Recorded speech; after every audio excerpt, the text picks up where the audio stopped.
नमस्कार विद्यार्थियों। आप सभी साहित्य के विद्यार्थियों का मेरे YouTube चैनल पर बहुत बहुत स्वागत है। ऑनलाइन वीडियो व्याख्यानमाला में अगला वीडियो हम लेकर के उपस्थित हुए हैं बिहारी की काव्यगत विशेषताओं से संबंधित। इस वीडियो में हम बिहारी की काव्य कला या बिहारी सतसई की काव्यगत विशेषताएं लेकर के आप सभी प्रबुद्धजनों के सामने उपस्थित हुए हैं।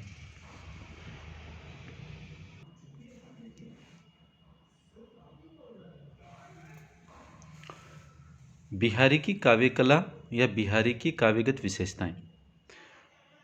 जैसा कि हम इस बात को जानते हैं कि बिहारी रीतिकाल के प्रतिनिधि कवि हैं। उन्होंने एकमात्र ग्रंथ बिहारी सतसई की रचना की, जिसमें 713 दोहे हैं। उन्होंने दोहे जैसे छोटे छंद में इतने अधिक भावों का समावेश किया है कि आलोचकों को उनके विषय में यह कहना पड़ा है, बिहारी ने गागर में सागर भर दिया है।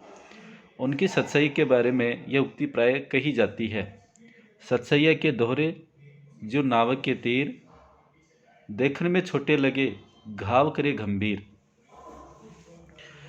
बिहारी की अनुभूतियाँ जितनी सशक्त हैं, उनका अभिव्यक्ति कौशल भी उतना ही सफल है। वे जानते थे कि सभा समाजों के लिए दो ही सर्वाधिक उपयुक्त छंद है, जिसमें कुछ शब्दों के अंतर्गत ही अपनी काव्य प्रतिभा दिखाई जा सकती है। एक सफल मुक्ताकार के लिए दोहे से अच्छा छंद कोई और हो नहीं सकता था। बिहारी के काव्य में भावपक्ष एवं कला पक्ष दोनों का संतुलित समन्वय दिखाई पड़ता है, जो उनकी काव्य दृष्टि का परिचायक है। एक सफल मुक्तक काव्य की सभी विशेषताएं बिहारी सतसई में उपलब्ध होती हैं। मुक्तक उस रचना को कहा जाता है जो अपने में अर्थ की दृष्टि से पूर्ण हो और जिसमें पूर्वापर संबंध का अभाव हो। बिहारी सतसई अपनी इन्हीं विशेषताओं के कारण लोकप्रिय काव्य रचना सिद्ध हुई है। संक्षेप में बिहारी की काव्यगत विशेषताओं का उद्घाटन निम्न शीर्षकों में किया जा सकता है। सबसे पहले अपन लेते हैं भाषा की समाज शक्ति। कम शब्दों में अधिक भाव व्यक्त करने के लिए भाषा की समाज शक्ति का प्रयोग बिहारी ने किया है।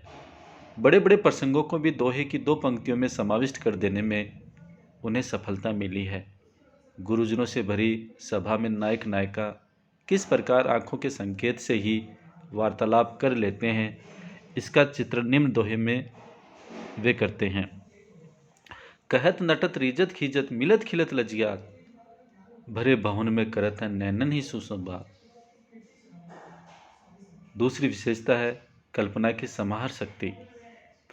बिहारी की काव्य प्रतिभा का मूल कारण है उनकी कल्पना शक्ति।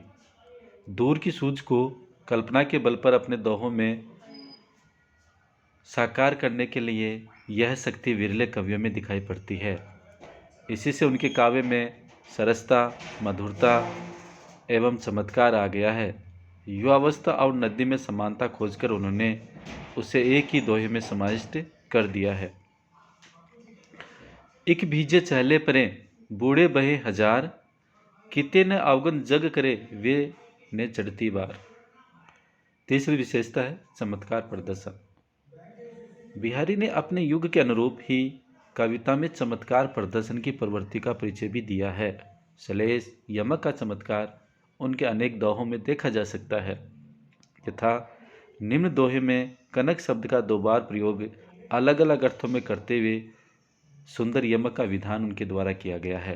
कनक कनक ते सौ गुनी माधकता अधिकार, इन ऊही खाए बौराई इही पाए ही बौराय। इन शब्दालंकारों के प्रयोग से बिहारी प्रायः दोहरे अर्थों का समावेश अर्थ में करके चमत्कार सृष्टि करते हैं। अगली विशेषता भव्यता का प्रदर्शन। बिहारी को अनेक विषयों की अच्छी जानकारी थी।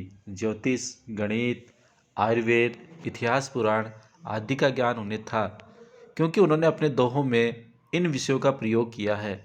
उदाहरण के लिए ज्योतिष ज्ञान की जानकारी निम्न सोठे में सिद्ध होती है। मंगल बिंदु सुरंग मुख शशि केसर आड़ गुरु, इक नारी लहे संग रस में के लोचन जगत। इस दोहे में वर्षा योग को नायिका पर गठित दिखाया गया है।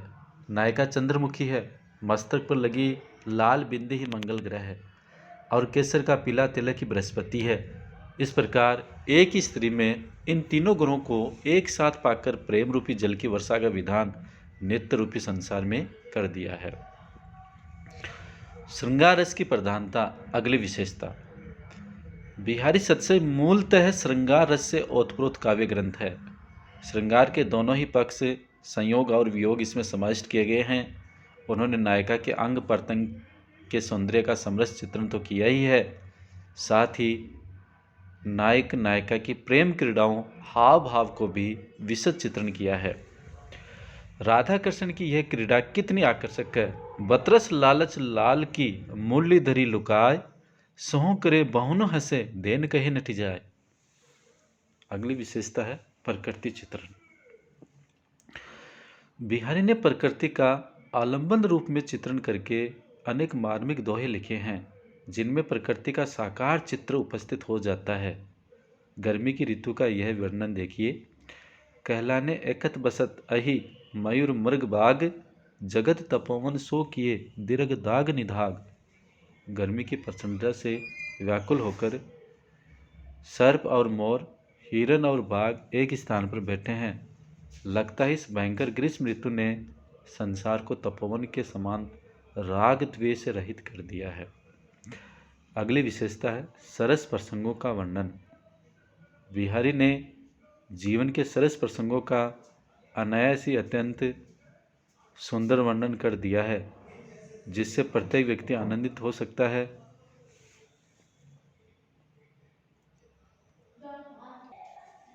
यथा नायिका ने नासिका को सिकोड़कर आंखें नचाते हुए और अपने पिता की सौगंध खाकर जो भौहें चढ़ाकर बात की, उसकी वह भाव भंगिमा नायक के हृदय में भीतर तक घुस गई है और निरंतर कसक रही है। नासा मोरी नचाए दृग, करी कका की सौ है, कांटे सी कसकती ही है, बहे कटीली मोह है। व्यंजना सौंदर्य, अगली विशेषता। बिहारी के अनेक दोहों में अन्योक्ति एवं व्यंजना का सौंदर्य दिखाई पड़ता है।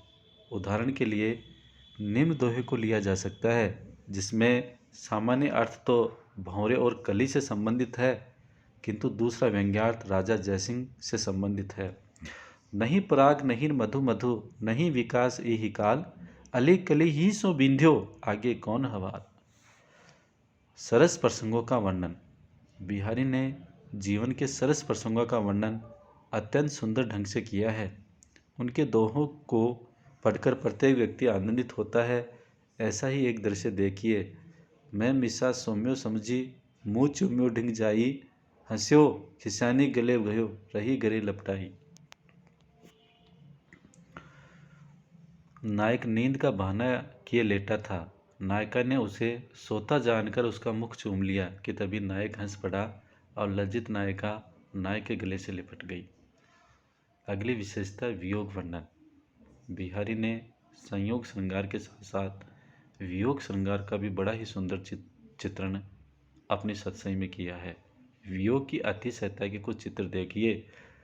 कहाँ कहो बाकी दशा हरि प्राणन के ईस, बिरह जवाल जरिबो लखे मरिबो भयो असीस।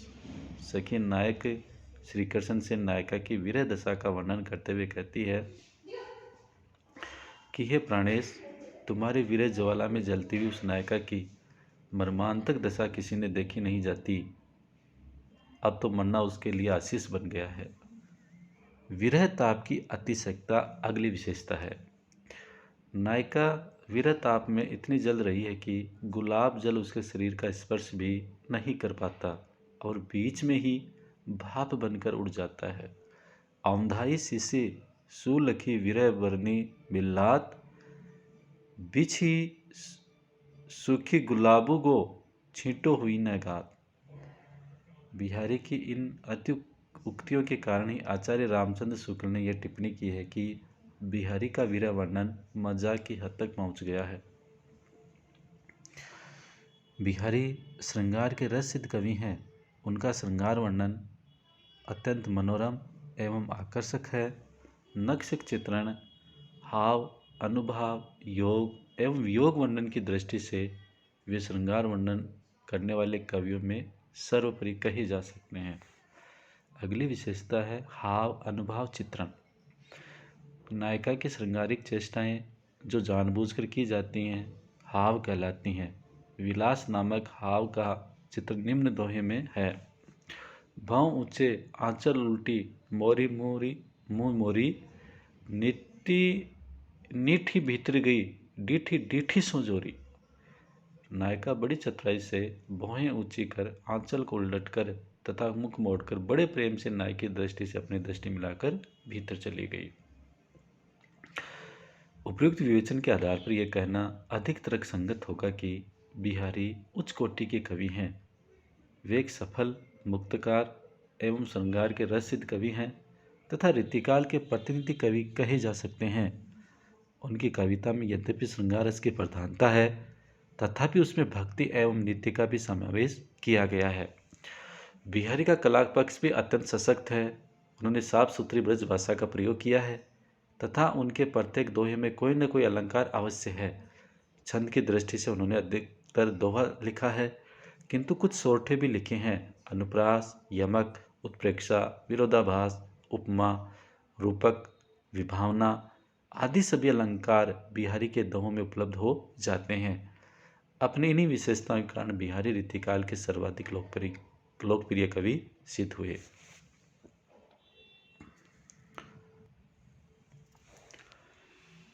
इस प्रकार इस वीडियो में हमने बिहारी की काव्यगत विशेषताएं आपके सामने प्रस्तुत करने का प्रयास किया है। आशा करता हूं कि आपको ये वीडियो अवश्य ही पसंद आएगा और आपके साहित्य ज्ञान में वृद्धि करेगा। धन्यवाद। वीडियो को अवश्य ही लाइक करें, चैनल को अवश्य सब्सक्राइब करें।